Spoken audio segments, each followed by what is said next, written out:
जय हिंद दोस्तों, aspirants mathematics के यूट्यूब चैनल पर आप सभी का फिर से स्वागत है। जैसा कि हम लोग कंटिन्यूअस वे में चल रहे हैं, अभी तक डिटर्मिनेंट्स का पूरा पार्ट कवर किया है। डिटर्मिनेंट्स एंड मैट्रिक्स का जो कंबाइंड पार्ट चल रहा था उसमें हम लोगों ने एडजॉइंट को बहुत अच्छे से देखा है, इन्वर्स ऑफ मैट्रिक्स को भी बहुत अच्छे से देखा है। अब हमारी लास्ट टॉपिक है मैट्रिक्स और डिटर्मिनेंट का जो कंबाइंड पार्ट है उसका सिस्टम ऑफ लीनियर इक्वेशन। तो आज इस टॉपिक को हम लोग शुरू करेंगे और ये टॉपिक जो है स्टेट बोर्ड के लिए उतना इंपॉर्टेंट नहीं है, लेकिन अदर कॉम्पिटिटिव एग्जाम के लिए बहुत ज़्यादा इंपॉर्टेंट है। ठीक है, स्टेट बोर्ड में कभी कभी 5 मार्क्स में से क्वेश्चन आ जाता है, जैसे कि 2019 या 2020 के बोर्ड एग्जाम में पूछे हुआ है 5 मार्क्स में। मैं आपको दिखाऊंगा सारा, टेंशन लेने की जरूरत नहीं है।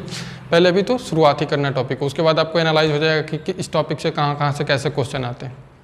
ठीक है, इसमें मैं आपको सबसे पहले बता दूँ कि इसमें जैसे कि आप 10th क्लास में पढ़ के आए हुए थे, 2 चर वाला रैखिक समीकरण लीनियर इक्वेशन इन 2 वेरिएबल, वही चीज़ यहाँ पर भी है। ठीक ना, वहाँ पर 2 वेरिएबल होता था, 2 इक्वेशन होता था, यहाँ पर 3 वेरिएबल होगा, 3 इक्वेशन होगा। लेकिन आप इसको नॉर्मल वे मतलब एल्जेब्रा की तरह जैसे करते थे सॉल्यूशन, उस तरीके से नहीं करना है।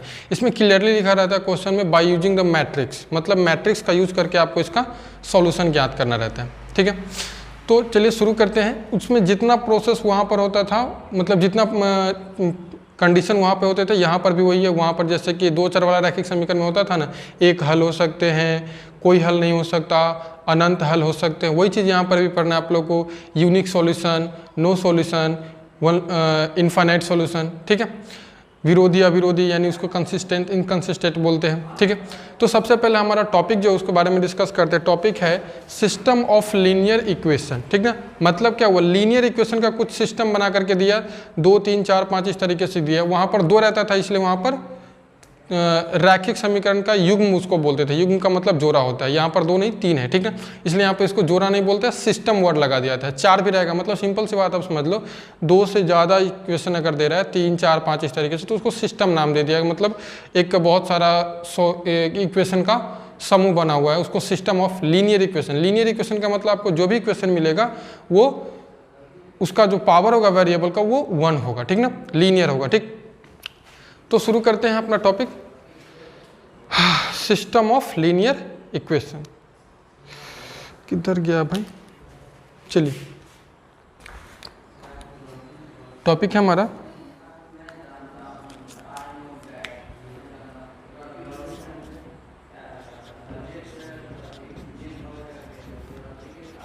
System of linear equation. ठीक है, प्रोसेस पर चलने से पहले मैं आपको ये बताना चाहूँगा कि इक्वेशन 2 प्रकार के होते हैं। सिस्टम ऑफ लीनियर इक्वेशन में यहाँ पर 2 प्रकार के इक्वेशन के बारे में आप लोगों को पढ़ना है। ठीक ना, लेकिन अगर जनरली बोर्ड्स के लिए बात किया जाए, मतलब स्टेट बोर्ड से सीबीएसई बोर्ड्स के लिए, तो इसमें आप लोग को केवल जो सॉल्यूशन पढ़ना है वो केवल नॉन होमोजीनियस इक्वेशन का पढ़ना है। यहाँ पर आप लोग को मैं 2 बताऊंगा, एक होमोजीनियस इक्वेशन, एक non homogeneous equation. Non homogeneous का भी पढ़ना है। ठीक ना, नेक्स्ट लेक्चर में हम लोग होमोजीनियस का भी लेकर के आएंगे। ठीक ना, उससे बहुत ज़्यादा क्वेश्चन कॉम्पिटिटिव एग्जाम में पूछे जाते हैं। तो पहले हम बात करते हैं इक्वेशंस के टाइप्स। इसमें 2 प्रकार के इक्वेशन आप लोग को पढ़ना है। सबसे पहला इक्वेशन जो है आपका वो है नॉन होमोजीनियस। ठीक ना, नॉन होमोजीनियस। देखिए, जैसे कि सिस्टम ऑफ लीनियर इक्वेशन में क्या दिया जाएगा आपको, सिस्टम ऑफ लीनियर इक्वेशन में आप जैसे कि वहाँ पर 2 इक्वेशन दिया जाता था 10th क्लास में, यहाँ पर आपको 3 इक्वेशंस दिए जाएंगे। 3 इक्वेशंस होंगे, मतलब 3 वेरिएबल्स भी होंगे। ये मैथमेटिकली सही बात है कि जितने वेरिएबल्स होंगे उसको सॉल्व करने के लिए उतने ही इक्वेशंस हमको चाहिए। जैसे वहाँ पर x y 2 वेरिएबल्स होता था, इसलिए 2 इक्वेशन दिया जाता था। यहाँ पर x y z 3 वेरिएबल रहेगा, तो इसलिए यहाँ पर 3 इक्वेशन आपको दिया जाएगा। ठीक ना, तो इक्वेशंस आर, अगर आप मानते हैं equations are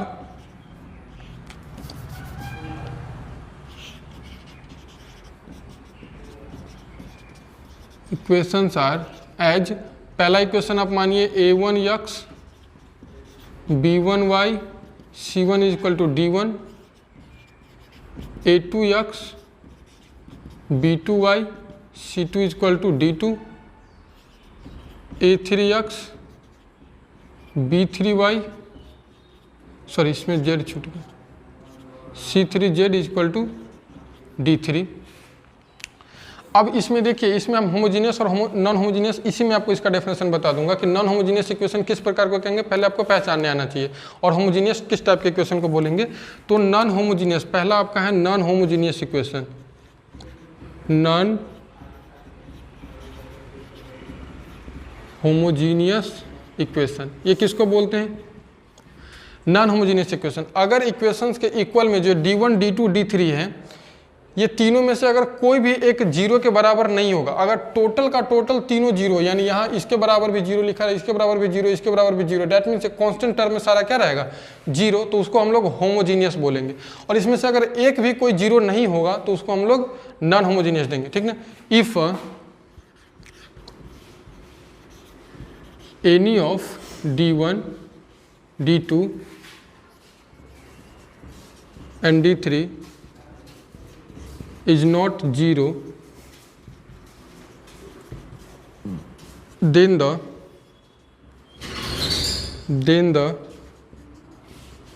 equations are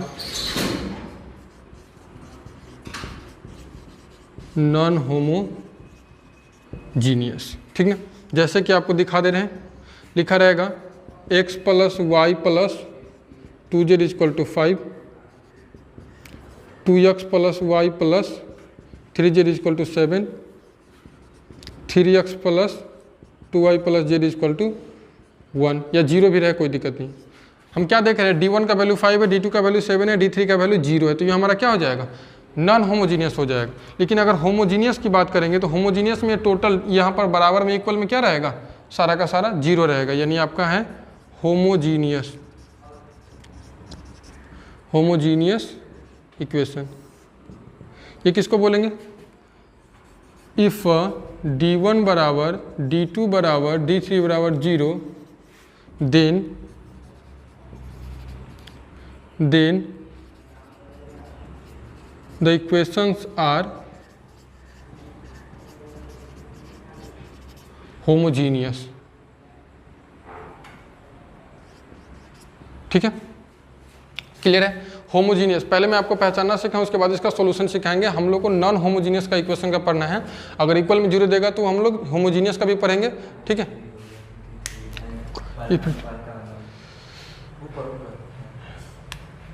d1 d2 and d3 is not zero, then equations are non homogeneous. मतलब क्या समझ गए, देखिए अब आपको बता रहा हूँ कि होमोजीनियस और नॉन होमोजीनियस के पहचानने का एक ही तरीका है, सिंपल सा तरीका है कि अगर इधर तीनों जीरो रहे इक्वल में, यानी वेरिएबल्स वाला पार्ट को छोड़ करके इक्वल में अगर जीरो रहे, यानी d1 d2 d3 में से सारा का सारा अगर जीरो है तो हमारा क्या कहलाएगा, होमोजीनियस इक्वेशन कहलाएगा। अगर इसमें से कोई भी एक जीरो ना हो, ठीक ना, दो जीरो है, एक कोई कांस्टेंट नंबर दे देगा तो आपका क्या हो जाएगा, नॉन होमोजीनियस हो जाएगा। तो अभी जो हम लोग को पढ़ना है वो नॉन होमोजीनियस इक्वेशन का सॉल्यूशन पढ़ना है कि नॉन होमोजीनियस का सॉल्यूशन किस तरीके से होगा, ठीक ना। तो चलिए चलते हैं, इसमें सबसे पहले शुरू करते हैं, मेथड्स पर आते हैं, उसके बाद आपको बताएंगे कि किसका सॉल्यूशन होगा, किसका सॉल्यूशन नहीं होगा, सॉल्युबिलिटी भी हम लोग को पढ़ना ही है इसमें, ठीक है। आप क्या करना है, देखिए जरा सा, इसमें आपको मैट्रिक्स बनाना है, लेट कर सकते हैं आप, देखिए लेट, ये जो एक्स वाई जेड का जो कॉफिशिएंट है, यानी a1 b1 c1 a2 b2 c2 a3 b3 c3, इस तीनों इक्वेशन के एक्स वाई जेड के कॉफिशिएंट को लेकर के आप एक मैट्रिक्स बनाइएगा। आप लोग को मैट्रिक्स मेथड से पढ़ना है, इसलिए मैट्रिक्स मेथड से पढ़ा रहा हूँ, ठीक है। लेट एक मैट्रिक्स मान लीजिए, उसका नाम दे दीजिएगा a, वो क्या हो जाएगा, a1 b1 c1 a2 b2 c2 a3 b3 c3, ठीक है। और एक मैट्रिक्स x मानिएगा, कैपिटल X, उसमें क्या होगा, सारा का सारा वेरिएबल x y z, और उसको आप क्या लिखिएगा, उसको कॉलम वाइज लिखिएगा, x y और z। और एक मैट्रिक्स मानिएगा B, जो क्या हो जाएगा, ये कांस्टेंट है उसके बराबर में, d1 d2 d3। किसी भी इक्वेशन के लिए आपको इस प्रकार का इक्वेशन सवाल आने पर आपका पूरा क्लियर हो जाएगा कि हम किस तरीके से मानेंगे। जैसे कि मान लीजिए इसका अगर हम मैट्रिक्स बनाना चाहे तो क्या बनेगा, देखिए इसमें क्या है, 1 1 2, तो 1 1 2 मैट्रिक्स में आएगा, 2 1 3, नीचे A2 B2 C2 की जगह पर 2 1 3, इसके जगह पर 3 2 1। क्लियर है? मैट्रिक्स ए वो बन जाएगा। मैट्रिक्स एक्स में हमेशा एक्स वाई जेड ही रहेगा कि एक्स वाई जेड वेरिएबल है तो वो हमेशा एक्स वाई जेड ही रहेगा। मैट्रिक्स बी में क्या बनेगा? वहाँ पर D1 D2 D3, तो D1 D2 D3 यानी 5 7 0, वो आप बना लीजिएगा। अगर ये बनाने आ गया तो आप सवाल में प्रोसीड करना आपके लिए आसानी होगा। ठीक है, इतना मान सकते हैं। अब देखिए अब क्या होगा कि अगर आप ए को एक्स से मल्टीप्लाई करते हैं, मल्टीप्लिकेशन ऑफ मैट्रिक्स मैंने आप लोग को बताया था, अगर आप मैट्रिक्स ए को एक्स से मल्टीप्लाई करते हैं तो देखिए मल्टीप्लिकेशन किसका होता है? रो का कॉलम से। तो पहला मल्टीप्लाई क्या होगा? A1 का एक्स से, B1 का वाई से, C1 का जेड से, तो आपका बन जाएगा A1 x plus B1 y plus C1 z is equal to D1। यानी आप क्या कह सकते हैं? We can say that, we can write, हम लोग क्या लिख सकते हैं? ए को अगर हम लोग एक्स से मल्टीप्लाई करते हैं तो हमको क्या मिलेगा? मैट्रिक्स बी मिलेगा। Is that clear? देखिए ए को जब एक्स से मल्टीप्लाई कीजिएगा तो आपका ऐसा आ जाएगा, ठीक ना। और ये जो बी है तो देखिए ये वाला इसके बराबर है ना, तो इसीलिए हम क्या कह सकते हैं? ए को एक्स से जब मल्टीप्लाई करेंगे तो मैट्रिक्स बी हमारा मिलेगा। ठीक है, अब इसमें आपको इसी एक्स का वैल्यू निकालना रहता है, ये एक्स वाई जेड का वैल्यू निकालना है। जिस तरीके से 10th क्लास में आप एक्स और वाई का वैल्यू निकालते थे, उसी तरीके से 12th क्लास में आपको एक्स वाई और जेड का वैल्यू फाइंड करना है। तो आपको क्या फाइंड करना है? इस एक्स का वैल्यू फाइंड करना है। तो इस एक्स का वैल्यू फाइंड करने के लिए आपको क्या करना होगा? इस ए को हटाना होगा। क्या लिखिएगा? Multiplying both side, multiply both side by A inverse. आपको पता है कि किसी भी मैट्रिक्स में उसके इनवर्स से मल्टीप्लाई करने पर क्या होता है? वो आई यूनिट मैट्रिक्स बन जाता है, आई बन जाता है। यानी आप इसको लिख सकते हैं इस तरीके से, A inverse A x is equal to A inverse B. Clear है? अब इस दोनों का मल्टीप्लाई होगा तो ये क्या बन जाएगा? ये तो आपका बन जाएगा आई एक्स इज इक्वल टू क्या? ए इनवर्स बी। आई से मल्टीप्लाई होने से कोई फर्क नहीं पड़ेगा, तो ये आपका एक्स ही रह जाएगा is equal to A inverse B. आप यहाँ भी रख सकते हैं, इसको आगे अगर लेकर के चलिएगा तो आप ये भी कह सकते हैं ए इनवर्स का वैल्यू क्या हो जाएगा? ए इनवर्स का वैल्यू आप जानते हैं adjoint of A into B अब बट्टे डिटर्मिनेंट ऑफ, इसका आप रख ले वैल्यू अगर, तो ये आपका हो जाएगा डिटर्मिनेंट ऑफ ए। ठीक ना, तो इसीलिए आपका एक्स बराबर हो जाएगा एडजॉइंट ऑफ ए बी अब बट्टे डिटर्मिनेंट ऑफ ए। ये इतना कंडीशन आ गया आपका। फॉर्मूला यूँ समझ लीजिए कि x बराबर निकालने के लिए क्या है कि adjoint of A into B बटे डिटर्मिनेंट ऑफ ए आ गया, जहाँ पर determinant of A not equal to 0 होना चाहिए। अगर डिटर्मिनेंट ऑफ ए 0 हो जाएगा तो उसका सोल्यूशन ही नहीं निकल पाएगा। ठीक है, चलिए वो भी कंडीशन पड़ेगी कब डिटर्मिनेंट 0 होगा तो सोल्यूशन निकलेगा, क्या सोल्यूशन निकलेगा इसके लिए चिंता करने की जरूरत नहीं है। उम्मीद कर रहा हूँ कि आपको ये समझ में आ रहा होगा कि हमने किस तरीके से लिया है। ठीक है, सबसे पहले मैं एक बार फिर से इसको डिस्कशन कर दे रहा हूँ आपके सामने में। सबसे पहले सिस्टम ऑफ लीनियर इक्वेशन में हम इक्वेशन के टाइप को पढ़े हैं। इक्वेशन दो टाइप्स के होते हैं, एक होमोजीनियस और एक नॉन होमोजीनियस। आपको सवाल में 3 इक्वेशन इसी तरीके से दिए रहेंगे, पहला इक्वेशन, दूसरा इक्वेशन और ये तीसरा इक्वेशन। ठीक ना, आपकी मर्जी, आप यहाँ पर इसको मान भी सकते हैं। ये आपका फर्स्ट इक्वेशन है, ये आपका सेकेंड इक्वेशन है और ये आपका थर्ड इक्वेशन है। ठीक है, तो अगर इसमें D1 D2 D3 तीनों अगर 0 हो तो उस प्रकार के इक्वेशन को क्या बोलते हैं? होमोजीनियस इक्वेशन बोलते हैं। ठीक है, इस पर अभी हम लोगों को कुछ चर्चा ही नहीं करना है। अभी जो भी चर्चा हम लोग करेंगे नॉन होमोजीनियस इक्वेशन के लिए करेंगे।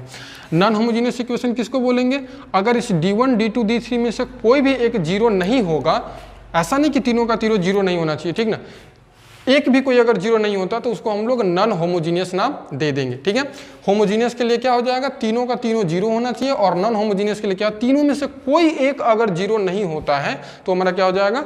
Non homogeneous. ठीक है, तो अब हम लोग पढ़ते हैं कि इसको हम लोग मैट्रिक्स, क्योंकि हम लोग को पढ़ना है by using the matrix method, तो इस इक्वेशन को मैट्रिक्स में हम कैसे कन्वर्ट कर सकते हैं। तो वहाँ पर हमने लिखा है, देखिए हम क्या करते हैं, एक्स वाई जेड के साथ जो कोफिशिएंट है, मतलब गुणांक लगा हुआ है, उस गुणांक को हम लोग एक मैट्रिक्स मानते हैं ए। ठीक है, आपकी मर्जी, आप पी मान लो, मुझे कोई एतराज नहीं है, लेकिन जनरली ए मान लेकर के चलिएगा, ज़्यादा बेटर है। ठीक है, और जो वेरिएबल्स है एक्स वाई जेड, उसको हम एक मैट्रिक्स मानेंगे एक्स। ठीक है, और ये जो कांस्टेंट है, इक्वल पार्ट है, उसको हम लोग एक मैट्रिक्स मानेंगे बी।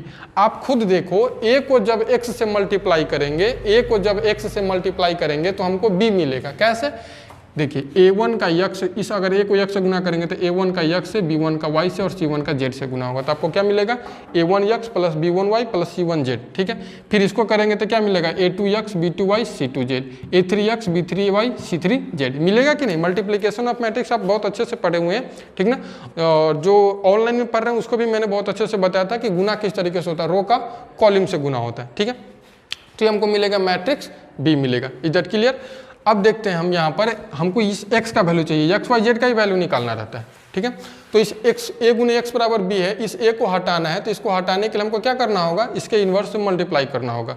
किसी भी मैट्रिक्स को उसके इन्वर्स से मल्टीप्लाई करने पर वो कैंसिल आउट हो जाता है, वो यूनिट मैट्रिक्स बन जाता है। तो a इन्वर्स इधर भी मल्टीप्लाई किए, इधर भी मल्टीप्लाई किए, a इन्वर्स का जब a से मल्टीप्लाई होगा तो क्या बन जाएगा, i बन जाएगा यूनिट मैट्रिक्स, और ये x का x रह जाएगा, ये a इन्वर्स b। अब x बराबर i से गुणा होने पर कोई फर्क नहीं पड़ेगा, तो इसको x बराबर लिख सकते हैं a इन्वर्स b। अब a इन्वर्स का फॉर्मूला हम लोग जस्ट पिछले लेक्चर में पढ़े हैं, इससे जस्ट पीछे के a इन्वर्स बराबर क्या होता है, तो a इन्वर्स बराबर होता है ज्वाइंट ऑफ ए बटे determinant of A into B, ठीक है। इसी को मैंने अरेंज करके लिख दिया, x बराबर आपका फॉर्मूला हो गया कि ये joint of A into B बटे determinant of A. Is that clear? आप इसका एक स्क्रीनशॉट ले लीजिए। अब हम आप पढ़ते हैं कि इसको किस तरीके से सॉल्व किया जाएगा और इसका कंडीशन क्या होगा सॉल्व होने के लिए, ठीक है। चलिए स्क्रीनशॉट लेते हैं। तो चलिए पढ़ते हैं जो किस तरीके से सॉल्यूशन को हम लोग सॉल्व कर सकते हैं, यानी उसके सॉल्विबिलिटी के लिए कंडीशन क्या होगा। 10th क्लास में जैसे आप लोग पढ़े थे वही चीज़ यहाँ पर आप लोग को पढ़ना है। वहाँ पर आप लोग पढ़ते थे हिंदी मीडियम वाले, जैसे कि पढ़ते थे ए अपरिमित रूप से अनेक हल होंगे, कोई हल नहीं होगा, अद्वितीय हल होगा, वही चीज़ यहाँ पर भी है, ठीक ना। विरोधी अविरोधी, ठीक ना, संगत असंगत, ये सब चीज़ यहाँ पर भी पढ़ना है, ठीक ना। तो देखिए सबसे पहले आपके सामने आएगा, हम दो मतलब सॉल्यूशन को जो विरोधी अविरोधी होता है उसी को यहाँ पर कहा जाता है कंसिस्टेंट और इनकंसिस्टेंट, ठीक है। कंसिस्टेंट किसको बोलते हैं और इनकंसिस्टेंट किसको बोलते हैं, पहले इस दोनों टॉपिक को देख लीजिए। कंसिस्टेंट और एक होता है इनकंसिस्टेंट, ठीक ना। कंसिस्टेंट किसको बोलते हैं, तो अगर किसी भी सिस्टम ऑफ लीनियर इक्वेशन का, किसी भी सिस्टम ऑफ लीनियर इक्वेशन का कोई हल आता है, कोई हल करने का मतलब या तो एक हल आए यानी एगो सॉल्यूशन आए, या एक से अधिक सॉल्यूशन आए, ठीक ना, यानी सॉल्यूशन आना चाहिए, ठीक ना। अगर कोई सॉल्यूशन आता है तो उसको हम लोग कंसिस्टेंट बोलते हैं, ठीक ना। कंसिस्टेंट में दो प्रकार का सॉल्यूशन हो जाता है, एक होता है यूनिक सॉल्यूशन और एक होता है इनफाइनाइट सॉल्यूशन, क्योंकि दोनों तो सॉल्यूशन आ ही रहा है। और एक होता है इनकंसिस्टेंट जिसमें एक भी सॉल्यूशन नहीं होता, मतलब नो सॉल्यूशन, उस प्रकार के इक्वेशन का कोई सॉल्यूशन ही नहीं होगा, हल ही नहीं हो पाएगा, तो उसको हम लोग बोलते हैं इनकंसिस्टेंट, ठीक है। तो कंसिस्टेंट को क्या, इसका डेफिनेशन क्या लिखेंगे हम लोग, लिखेंगे if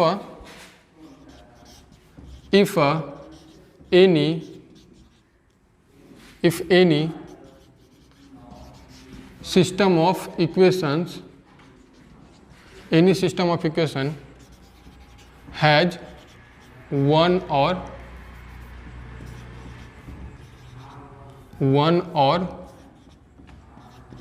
more than one solution, then it is called consistent. इसी को हिंदी में बोलते हैं अविरोधी। 10th क्लास में आप लोग पढ़े होइएगा, ठीक ना, हिंदी मीडियम वाले। और दूसरा होता है इनकंसिस्टेंट, जिसको हिंदी में बोलते हैं विरोधी, यानी if system of equation has no solution,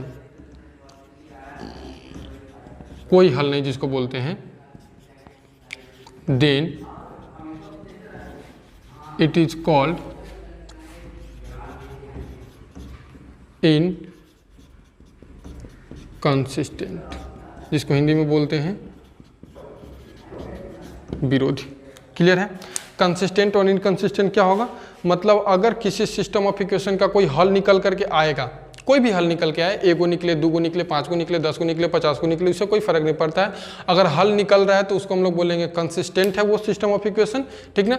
और अगर एक भी हल नहीं निकलता है तो उसको हम लोग क्या बोलेंगे, इनकंसिस्टेंट बोलेंगे, ठीक है। ये क्यों पढ़े आपको थोड़ा देर में समझ में आ जाएगा, ठीक है। कंडीशन फॉर सॉल्वेबिलिटी हम लोग को पढ़ना है कि क्या कंडीशन होगा कि वो इक्वेशन सॉल्व हो जाएगा, ठीक है। इसके आगे का हेडिंग हमारा क्या होगा, कंडीशन पढ़ना है,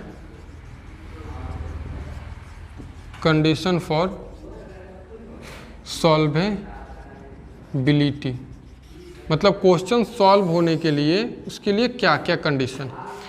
बहुत अच्छा है, ये पहला पढ़ते हैं, ठीक ना। इससे आपको बोर्ड्स के लिए तो नहीं, लेकिन अदर कॉम्पिटिटिव एग्जाम में बहुत फायदे होने वाले हैं इस टॉपिक से, ठीक ना, इस कंडीशन फॉर सॉल्वेबिलिटी से, ठीक है। कॉम्पिटिटिव एग्जाम के लिए मैं दिखाऊंगा किस तरीके से कॉम्पिटिटिव एग्जाम में क्वेश्चन पूछा गया इससे। कंडीशन फॉर सॉल्वेबिलिटी, सबसे पहला कंडीशन आपके पास देखिए क्या है कि x बराबर आपके पास होता है adjoint of a into B बटे डिटर्मिनेंट ऑफ a। क्लियर है, ये आपका फॉर्मूला हो गया x निकालने के लिए। अब देखिए सबसे पहला कंडीशन कहता है कि अगर डिटर्मिनेंट ऑफ a का वैल्यू 0 नहीं होता है, ठीक ना। पहला condition, if determinant of a not equal to 0 then equation has unique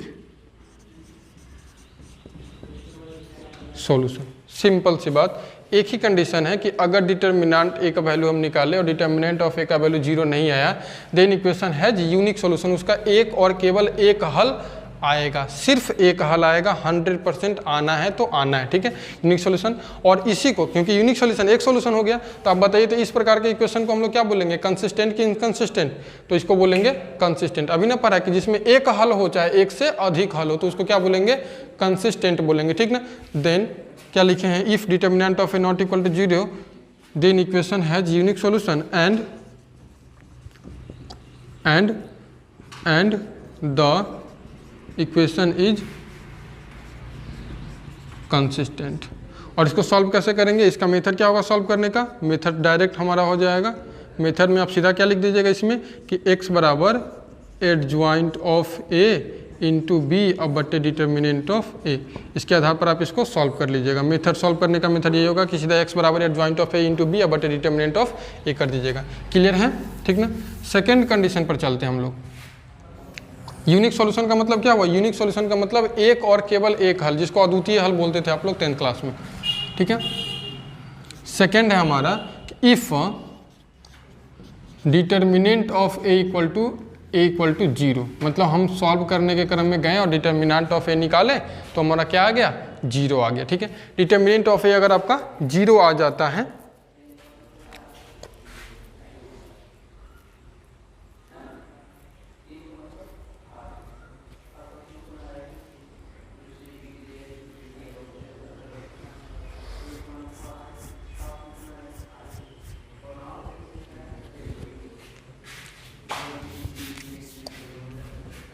first condition हो गया। सेकेंड कंडीशन पर हम लोग चलते हैं।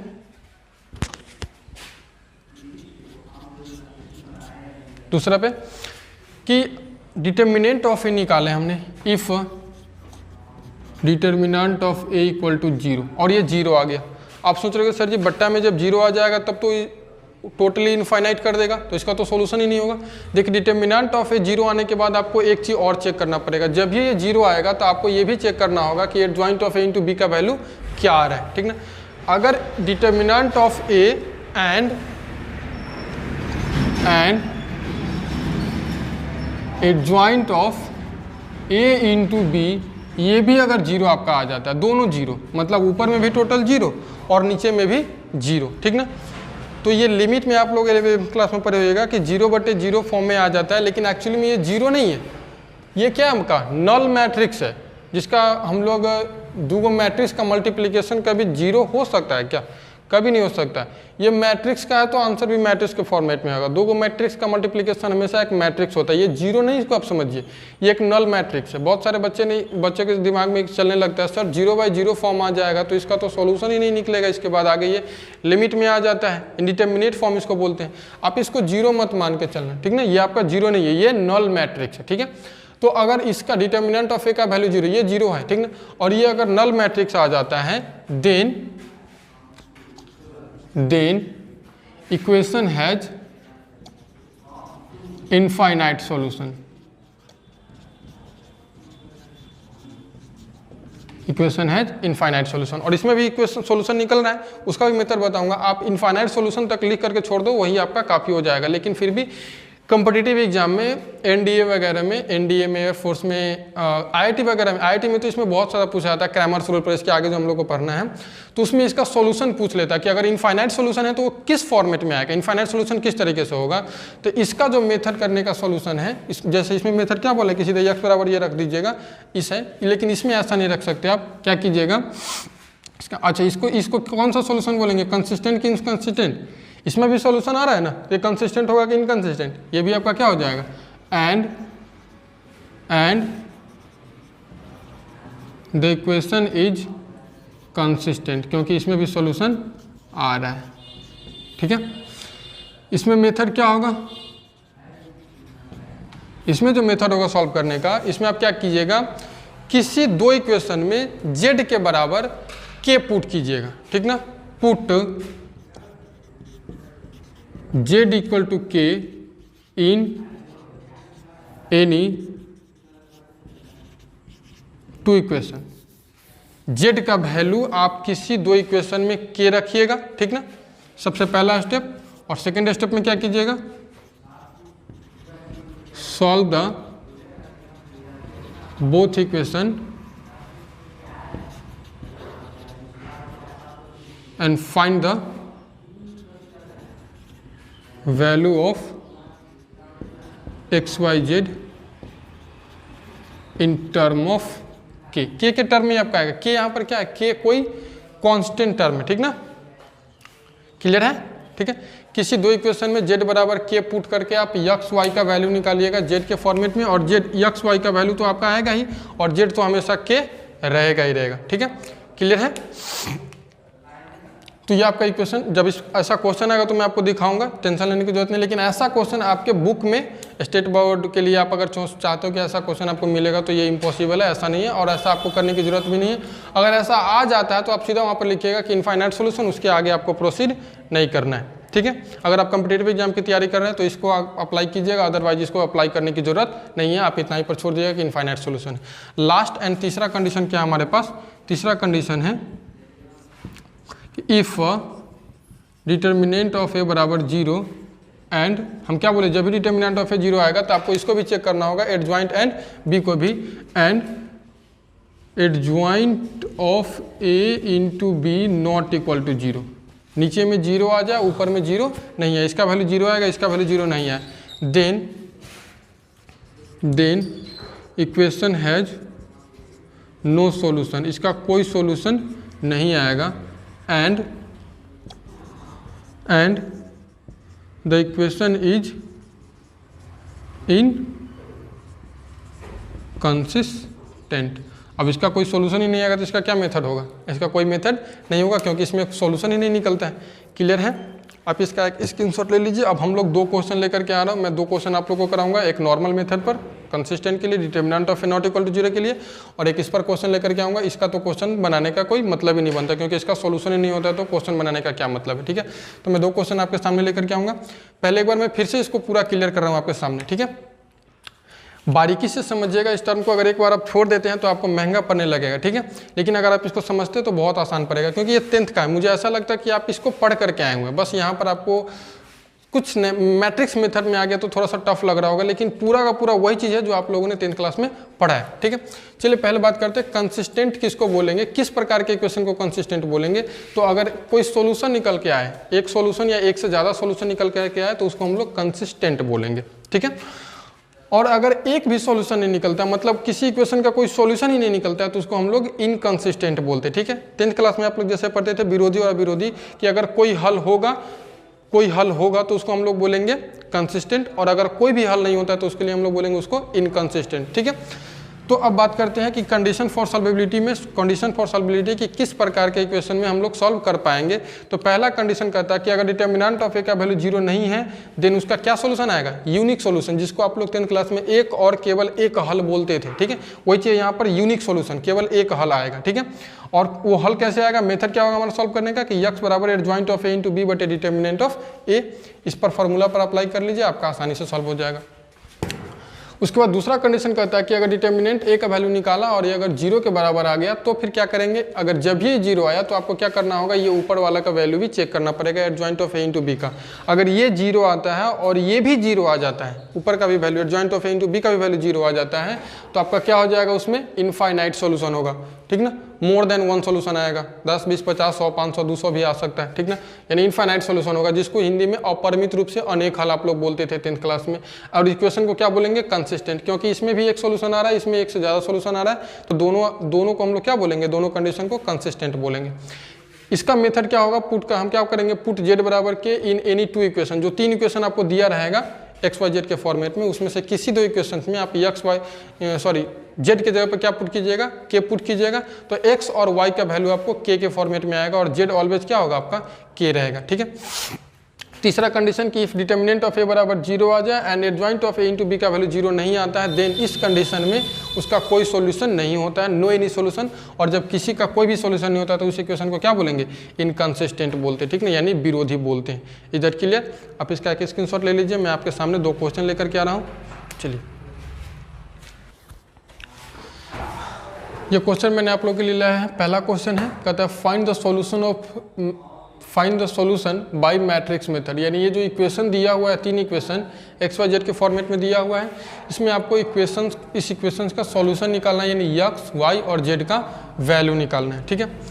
आप पूरा निश्चिंत होकर के बताइए, इसमें आप इसमें से 3 मैट्रिक्स निकाल सकते हो जो ए एक्स और बी आपको मानना था। मैं फिर से उस बात का डिस्कशन कर रहा हूँ कि इक्वेशंस में जो एक्स वाई जेड का जो कोफिशिएंट रहेगा, यानी जो गुणांक रहेगा, उसको आप मैट्रिक्स ए मानिएगा। एक्स वाई जेड वेरिएबल उसको आप मैट्रिक्स एक्स मानिएगा कॉलम वाइज। ठीक है। और जो इक्वल टू पार्ट दिया रहेगा उसको आप मैट्रिक्स बी मानिएगा। तो आप ही बताओ, इसमें मैट्रिक्स ए एक्स और बी का वैल्यू आप लिख सकते हैं कि नहीं? बिल्कुल लिख सकते हैं। ठीक है। अगर नहीं लिख सकते तो बेवकूफ़ है। सॉल्यूशन में चलिए देखते हैं। सबसे पहले आपका क्या हो जाएगा, मैट्रिक्स ए क्या होगा, मैट्रिक्स ए जो होगा इसमें जो एक्स वाई जेड का जो गुणांक है वो आपका मैट्रिक्स ए बन जाएगा। तो मैट्रिक्स ए बराबर क्या हो जाएगा, पहला 1, दूसरा -1 और तीसरा क्या है 1। दूसरा इक्वेशन के लिए क्या हो जाएगा 2 1 -1। ये आपका क्या हो जाएगा 1 -2 -1। क्लियर? मैट्रिक्स एक्स बराबर आपका क्या हो जाएगा, ये ऑलवेज एक्स वाई जेड ही होगा। अगर एक्स वाई जेड रहेगा तो, अगर पी की वार दे देगा तो पी की वार मान करके चलिएगा। और मैट्रिक्स बी आपका क्या हो जाएगा, मैट्रिक्स बी जो आपका होगा वो होगा 1 2 एंड 4। क्लियर है? ये तो सवाल से ही आपको लिखना था कि मैट्रिक्स ए का वैल्यू क्या होगा, मैट्रिक्स एक्स का क्या होगा और मैट्रिक्स बी का क्या होगा। क्लियर है? अब चलते हैं सबसे पहले कंडीशन सॉल्व करने के। आपको याद है कि आप कंडीशन क्या तीनों पढ़े जस्ट इससे पहले, अभी थोड़ी देर पहले कि सबसे पहले हम लोग चेक कर लेंगे कि डिटर्मिनेंट ए का वैल्यू क्या आ रहा है। ये 0 आएगा, नहीं तो 0 नॉट इक्वल टू 0 आएगा, कोई तो एक आएगा ना। ठीक ना? अगर 0 आ गया तो फिर आगे प्रोसीड करना है हमको, determinant adjoint of A into B का वैल्यू भी निकालना है। ठीक है। अगर 0 नहीं आया तब तो डायरेक्ट फार्मूला लगा लेंगे और सॉल्व कर लेंगे। ठीक है। हम क्या जानते हैं यहाँ पर, सबसे पहले चेक करेंगे, now determinant of A is equal to 1 -1 1 2 1 -1 1 -2 -1 is equal to 1 का वैल्यू 1 इंटू इसका वैल्यू निकालिएगा तो 1 इंटू क्या हो जाएगा 1 इंटू -1 और -2। ठीक है। ये आपका हो जाएगा माइनस +1 -2 +1, फिर आपका होगा +1 और ये आपका हो जाएगा -4 और -1 इज इक्वल टू क्या हो जाएगा आपका 1 into -3 +1 into -1 +1 into -5। Clear? Is equal to आपका हो जाएगा -3 -1 -5 3 5 8 -9। आप देखिए क्या आपका डिटर्मिनेंट ऑफ ए का वैल्यू 0 आ गया, 0 नहीं है। डिटर्मिनेंट ऑफ ए का वैल्यू 0 नहीं है। जब 0 नहीं है तो इसका यूनिक सॉल्यूशन आना है, कंपलसरी है। ठीक है। क्लियर 100% कि इसका क्या आएगा, कोई यूनिक सॉल्यूशन आएगा। ठीक ना? तो अब अगर यूनिक सॉल्यूशन आएगा तो आप क्या जानते हैं कि मतलब x बराबर क्या होता है, adjoint of a into B बटे डिटर्मिनेंट ऑफ a। यहाँ पर क्या लिखिएगा, hence equation has unique solution. अब यूनिक सॉल्यूशन है तो आप क्या जानते हैं, वी नो दैट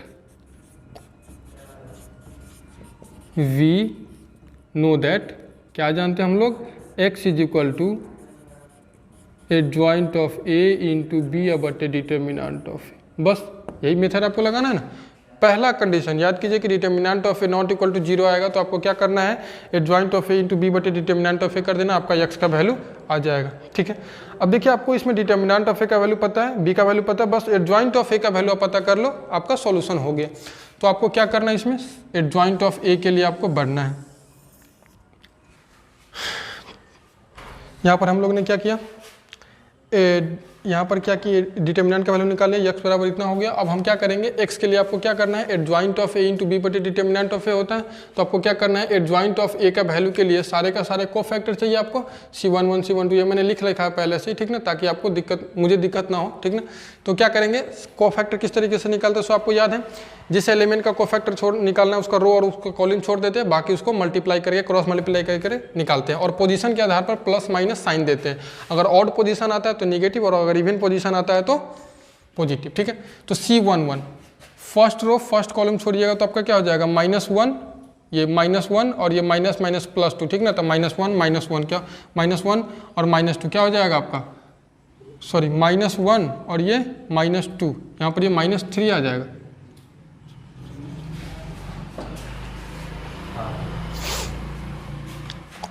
-1 C12, ठीक ना, C12 फर्स्ट रो और सेकेंड कॉलम को कीजिएगा तो आपका बचेगा -2 और +1, तो आपका हो जाएगा -1, ठीक है। सॉरी माइनस माइनस प्लस, यहाँ पर ये साइन के साथ नेगेटिव आएगा ना, तो माइनस +1 हो जाएगा, ठीक है। फर्स्ट रो सेकेंड कॉलम छोड़िएगा तब -4 और -1 कितना हो जाएगा, -5, ठीक है। उसके बाद second row first column, second row और फर्स्ट कॉलम छोड़िएगा, सेकेंड रो फर्स्ट कॉलम तो आपका आ जाएगा -1 और ये -2, माइनस नहीं +2, तो आपका आ जाएगा 1, लेकिन ये पोजीशन के लिए क्या हो जाएगा, सॉरी एक मिनट, फर्स्ट सेकेंड रो और फर्स्ट कॉलम, सेकेंड रो और फर्स्ट कॉलम, सेकेंड रो और फर्स्ट कॉलम छोड़िएगा तो आपका बचेगा -1, सॉरी +1 और ये +2, तो 3 यानी -3 हो जाएगा यहाँ पर, ठीक है। Second row second column, second row और सेकेंड कॉलम छोड़िएगा, सेकेंड रो सेकेंड कॉलम तो -1 और ये भी जाएगा -1, तो ये -2 हो जाएगा, ठीक है। तो यहाँ पर आपका हो जाएगा -1 -2, ठीक ना। देखिए को फैक्टर में आप डायरेक्ट निकाल रहे हैं तो थोड़ा सा भी अगर प्लस माइनस का मिस्टेक करते हैं तो बहुत बड़ा मिस्टेक हो जाएगा, आपका सॉल्यूशन ही नहीं निकलेगा, ठीक है। उसके बाद आपको निकालना C23 सेकेंड रो और थर्ड कॉलम, सेकेंड रो और थर्ड कॉलम छोड़ेंगे तो आपका बच जाएगा 1 2 यानी -2 और ये +1, ठीक है, ये +1 हो जाएगा, तो आपका हो जाएगा -2 और +1 और ये ऑड पोजीशन है तो इसलिए -1 के साथ क्या हो जाएगा, +1 हो जाएगा यहाँ पर, ठीक है। सेकेंड रो और थर्ड कॉलम में क्लियर है ना, -2 +1, चलिए ठीक। उसके बाद आप क्या निकाला, C31 third row first column, third row और फर्स्ट कॉलम में आपका क्या हो जाएगा, -1 और +1 और -1, ये आपका 0 हो जाएगा, इसमें तो कोई शक नहीं है, ठीक है।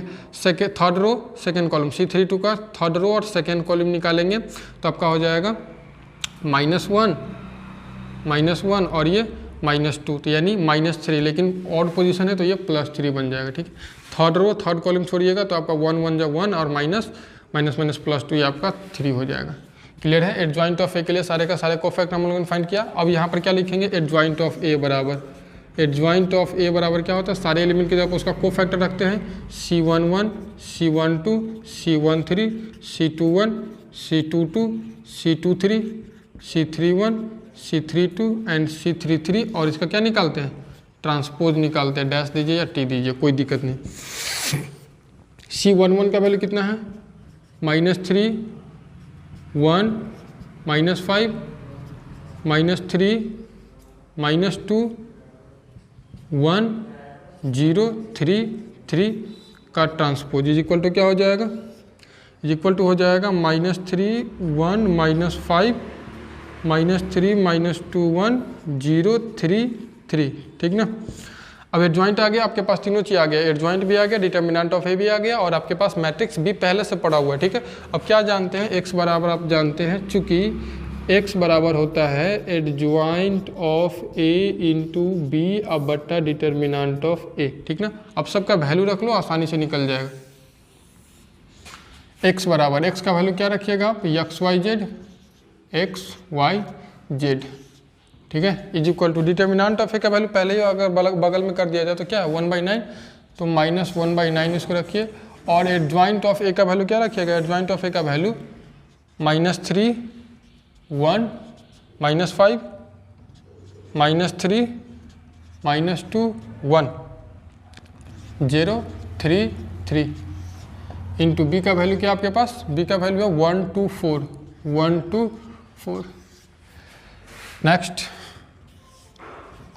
X Y z is equal to -1/9। Multiply करने आपको आता ही होगा, रो का कॉलम से मल्टीप्लिकेशन होगा तो क्या हो जाएगा, -3 × 1 प्लस -3 × 2 प्लस 0 × 4। ठीक है। नेक्स्ट इसका मल्टीप्लिकेशन इससे होगा तो क्या हो जाएगा, 1 × 1 plus -2 × 2 plus 3 × 4। Last -5 × 1 plus 1 × 2 plus 3 × 4। आगे x Y z is equal to -1/9। Solve कीजिए, -3 -6 0 तो क्या हो जाएगा, -9 1 -4 12, ये आपका हो जाएगा 9, -5 2 12, ये भी आपका हो जाएगा 9 इज इक्वल टू क्या हो जाएगा, एक्स वाई जेड।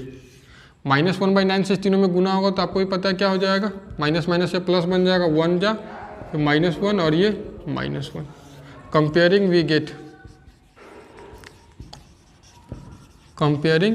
कंपेयर करने पर x के सामने कितना 1 तो x बराबर 1, y बराबर -1, z बराबर -1। ये आपका आंसर हो गया। ठीक है, x y z का वैल्यू निकालना था, यहाँ पर पुट कर दीजिए। आपको अगर भरोसा नहीं है सॉल्यूशन पर तो आप x y और z का वैल्यू इसमें पुट करके देखिए, आपको वही आ जाएगा। x y z जब इस इक्वेशन को सेटिस्फाई करेगा वो 100%, ठीक ना, वो सॉल्यूशन है तो सेटिस्फाई करेगा। ठीक है, बहुत इजी क्वेश्चन है, लेकिन एक बात मैं आप लोग को फिर से बोलना चाहूँगा कि अगर आप इसमें थोड़ा भी प्लस माइनस का मिस्टेक कीजिएगा, थोड़ा सा भी अगर एक भी माइनस मिस्टेक होगा, आपका सॉल्यूशन नहीं मैच करेगा, आंसर नहीं मैच करेगा, फिर आप कहोगे मुझसे सवाल नहीं बनता है।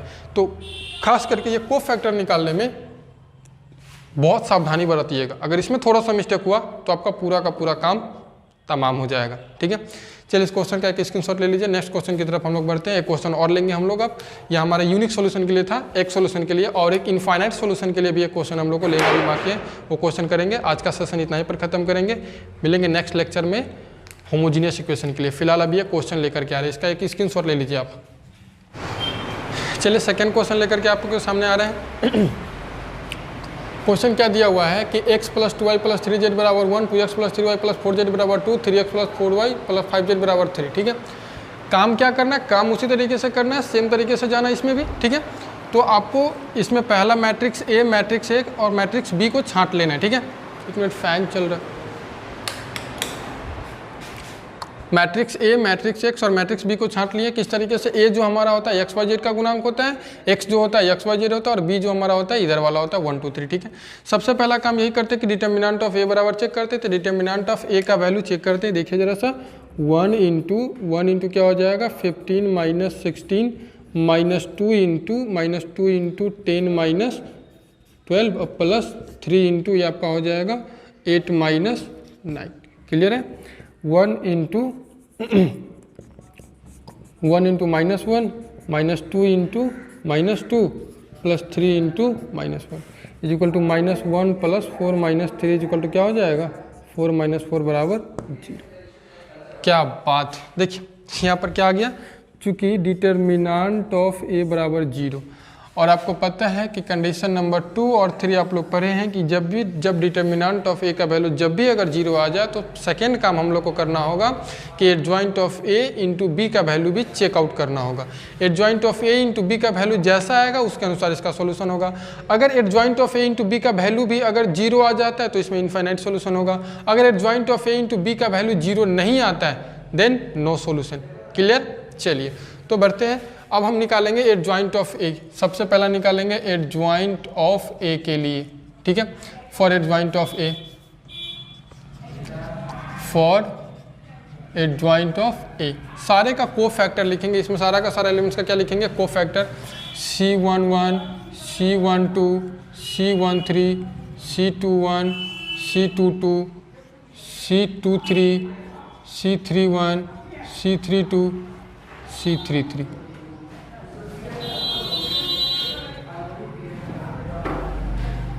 ठीक है, चलिए C11 का value first row first column छोड़ेंगे 15 माइनस 16 माइनस 1, ठीक है।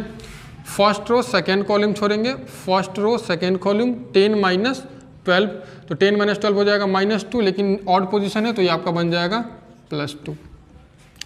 C13 first row third column 8 minus 9 यानी आपका हो जाएगा -1। Second row first column, second row और फर्स्ट कॉलम छोड़िएगा आप तो आपका बन जाएगा 5 2 या 10 माइनस 12 यानी -2, ऑड पोजीशन है तो आपका बन जाएगा +2, ठीक है। Second row first column 10 minus 12, ठीक है। C22 second row second column 5 minus 9 यानी -4, ठीक है। C23 second row third column 4 minus 6, -4 minus 6 होना चाहिए -2, लेकिन ये आपका आएगा ऑड पोजीशन है तो ये आपका बन जाएगा +2। Third row first column, third row first column 8 minus 9, 8 minus 9 क्या हो जाएगा -1। Third row second column, third row और सेकेंड कॉलम तो आपका 4 इंटू 1 2 इंटू 6, 4 में से 2 जाएगा तो 6 जाएगा तो 2 हो जाएगा, लेकिन ऑड पोजीशन है तो +2 हो जाएगा। Third row third column 3 minus 4 minus 1, clear. इसीलिए डायरेक्ट मैं लिख देता हूँ यहाँ पर एडजॉइंट ऑफ ए बराबर क्या उतना C1112 लिखने जाए, आपको भी पता है क्या होता है, ठीक ना, कि इस सारे एलिमेंट को अरेंज करते उसके बाद उसका ट्रांसपोज निकाल देते, तो डायरेक्ट मैं लिख दे रहा हूँ जैसे कि C11 C12 C13 ऐसे लिखना चाहिए, हम ऐसे लिख दे रहे हैं, ठीक ना। C11 -1 2 -1, ठीक है। इसके बाद आपका आएगा C21 यहाँ पर हो जाएगा 2 -4 2, ये आपका हो जाएगा -1 2 -1, डायरेक्ट लिख दिए, ठीक ना, कोई ज़रूरत नहीं, टेंशन लेने की ज़रूरत नहीं है, आप घबराइएगा मत, आप लिख लीजिएगा निकाल करके, यही आएगा। नाउ क्या प्रोसीड करेंगे हम लोग, adjoint of A into B बराबर, adjoint of A into B check करते हैं, अगर ये 0 आएगा देन इनफाइनाइट सॉल्यूशन, अगर ये 0 नहीं आया देन नो सॉल्यूशन, ठीक है। एडजॉइंट ऑफ ए का वैल्यू क्या आप आया है 1 -1 2 -1 2 -4 2 -1 2 -1 इंटू बी का वैल्यू क्या है आपके पास, बी का वैल्यू 1 2 3 1 2 3, प्रोसीड करते हैं। -1 में 1 से मल्टीप्लाई होगा, -1 into 1 plus 2 into 2 into -1 into 3, ठीक है। 2 into 1 plus -4 into 2 2 into 3 -1 into 1 2 into 2 -1 into 3 is equal to क्या हो जाएगा आपका -1 4 -3 0 2 -8 6 0 -1 4 -3 0। इसीलिए आप लोग कह सकते हैं जी नल मैट्रिक्स आ गया ना, टोटल का टोटल 0, इसीलिए adjoint of A into B बराबर भी क्या आ गया आपका null matrix 0। Condition number second यहाँ पर फॉलो हो रहा है, यहाँ पर आप क्या लिख रहे होगे, हेयर डिटर्मिनेंट ऑफ ए बराबर भी 0 and adjoint of A into B बराबर भी क्या आ गया 0, हेंस इक्वेशन हैज क्या आएगा इनफाइनाइट सॉल्यूशन, क्या होगा इनफाइनाइट सॉल्यूशन। अगर बोर्ड्स में ऐसा क्वेश्चन आता है तो आप इतना ही पर छोड़ दीजिए, आपका सॉल्यूशन हो गया, काम खत्म। अगर कॉम्पिटिटिव एग्जाम में आता है तो आपको वहाँ पर सॉल्यूशन भी पूछ लेगा कि सॉल्यूशन क्या होगा, के फॉर्मेट में, किसी कांस्टेंट के फॉर्मेट में उसका सॉल्यूशन दिया जाएगा। तो इसके लिए क्या करेंगे, अब सॉल्यूशन के लिए हम क्या करेंगे, फॉर सॉल्यूशन सबसे पहला काम हम क्या बोले, मेथड में क्या करना है, किसी दो इक्वेशंस में 1 में 2 में 3 में किसी दो इक्वेशंस में के का वैल्यू आप जेड के जगह पर आप के पुट कीजिएगा और एक्स और वाई का वैल्यू निकालिएगा के फॉर्मेट में, ठीक ना। पुट जेड बराबर के इन इक्वेशन 1 एंड 2, क्लियर है। 1 एंड 2 में अगर पुट करते तो क्या मिलेगा आपको, x प्लस 2y प्लस 3 के इक्वल टू 1, ठीक ना। इसी को आप लिख सकते हैं x प्लस 2y, यहाँ पर 1 2 3 मान लेना ज़्यादा बेटर है, क्योंकि लिखे हैं तो मानना तो पड़ेगा ना, ठीक ना। सॉल्यूशन में आप करिएगा x प्लस 2y बराबर क्या हो जाएगा 1 माइनस 3k, इक्वेशन 4 मान लीजिए। और इसमें पुट किया जाता क्या बनेगा आपका 2x plus 3y plus 4k equal to 2। इसी को आप लिख सकते हैं 2x प्लस 3y बराबर 2 माइनस 4k, इक्वेशन क्या 5। अब इक्वेशन 4 और 5 को सॉल्व कर लीजिए तो आपको x और y का वैल्यू k के फॉर्मेट में आ जाएगा और z का वैल्यू तो k है ही। ठीक है, क्या करना है इसमें, हाँ y वाला टर्म को अगर करना चाहिए, x वाला टर्म को अगर करना है तो क्या कीजिएगा, सॉल्व इक्वेशन, चाहे इस तरीके से लिख लीजिए, equation 1 into 2 minus equation 2 we get. Equation 1 में 2 से मल्टीप्लाई कर लेते हैं और इसको सब्सट्रैक्ट कर देते हैं। ये आपका हो जाएगा 2x plus 4y equal to 2 minus 6k, और ये आपका होगा 2x plus 3y equal to 2 minus 4k minus minus minus plus. ठीक है, कैंसिल आउट हो जाएगा, y इक्वल टू 4 में से 3y जाएगा तो y बचेगा, ये आपका क्या हो जाएगा, ये भी आपका कैंसिल आउट हो जाएगा, क्या बचेगा माइनस 2k। y का वैल्यू क्या आ गया माइनस 2k, कहीं भी पुट कर लीजिए y का वैल्यू तो x का वैल्यू आ जाएगा। एंड x बराबर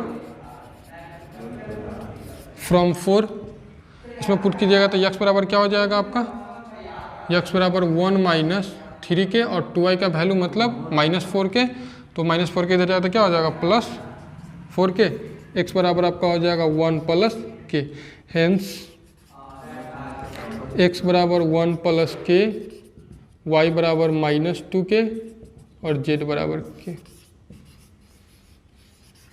answer k belongs to integer, ठीक ना, या k belongs to real number कह सकते हैं, कोई भी रियल नंबर, सॉरी इंटीजर कह दे रहे हैं, k belongs to real number.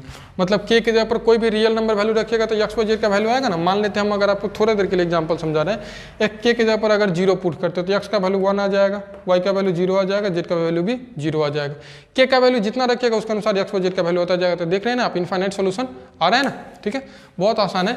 ये काम आप तभी कीजिएगा, यहाँ से लेकर के यहाँ तक का काम तभी कीजिएगा जब आप कॉम्पिटिटिव एग्जाम में आपका आएगा क्वेश्चन, तब इस प्रकार का, और आता ही है। आप देख, मैं आपको दिखाऊंगा इस प्रकार का क्वेश्चन किस तरीके से पूछा जाता है, जब क्रैमर्स रूल हम लोग पढ़ेंगे तब आपको दिखाऊंगा। ठीक है, फिलहाल आप इतना समझ गए, उम्मीद कर रहा हूँ कि ये आपका इनफाइनाइट सॉल्यूशन के लिए था। अगर बोर्ड्स में ऐसा क्वेश्चन आता है तो बस आप यहाँ तक प्रोसीड करके छोड़ दीजिए, कोई दिक्कत नहीं, सीधा लिख दिया कि इनफाइनाइट सॉल्यूशन, इसके आगे प्रोसीड नहीं करना है। 10th क्लास में भी आप लोग यही करते थे कि जब भी आ जाता था, जब भी अगर ऐसा कंडीशन आता था a1/a2 बराबर b1/b2 बराबर c1/c2, तो आप लिखते थे कि समीकरण का अपरिमित रूप से अनेक हल होगा, इनफाइनाइट सॉल्यूशन, और उसके आगे प्रोसीड नहीं करते थे। वही काम आप यहाँ भी कीजिएगा अगर बोर्ड्स में आते हैं क्वेश्चन तो। लेकिन पूरा विश्वास रखिए, बोर्ड्स में इस टाइप के क्वेश्चन आपको नहीं आएंगे। बोर्ड्स में इससे पहले वाले क्वेश्चन था वो आते हैं 5 मार्क्स में। ठीक है, आज के लिए बस इतना ही। नेक्स्ट लेक्चर में मिलेंगे क्रैमर्स रूल के साथ। ठीक है, और इस टॉपिक से रिलेटेड 1-2 क्वेश्चन और लेकर के आएंगे, बोर्ड्स में पूछे हुए क्वेश्चन, और वेरिएबल्स को हटा करके कुछ कोफिशिएंट को हटा करके उसके जगह पर कुछ और डालेगा, तो उस प्रकार का क्वेश्चन हम लेकर के आएंगे। ठीक है, आज के लिए बस इतना ही। मिलते हैं कल फिर नेक्स्ट वीडियो में। जय Hind, thank you so much.